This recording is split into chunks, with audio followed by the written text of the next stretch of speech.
बालन सरकारले जुन डिसिजन लिएका थिए एकदमै सही डिसिजन लिएका थिए। उहाँले जुन बोल्ड डिसिजन गर्यो नि सुदनलाई लिएर सही हो। जनताले विश्वास गरेका थिएनन्, तर सुदनको स्ट्रङ पावर हेर्नुहोस्।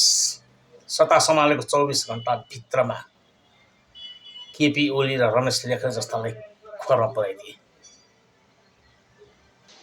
पहिला पहिला सुनिन्थ्यो न्याय नपाए गोर्खा जानु भनेर, तर अहिले त्यही गोर्खाबाट जितेर आएका सुदन गुरुङले न्यायको आवाज दिलाएका छन्। त्यो समयमा न्याय नपाउँदा गोर्खा जान्थ्यो होला, तर अहिले न्याय नपाए गोर्खा त जाँदैनन्, तर गोर्खाबाट जितेका उम्मेदवार सुदन गुरुङलाई आफ्नो गुनासो पोखेमा न्याय अवश्य पाइन्छ भन्ने आम जनताको धारणा छ। उनले जे जति निर्णय गरेका छन् नि, स्यालुट छ। बालन सरकार र सुदन गुरुङले जनताको दिल जितेका छन्। चित्त नबुझेको त त्यही पुरानो पार्टीका झोलेहरूलाई मात्र हो। जय रासपा सरकार।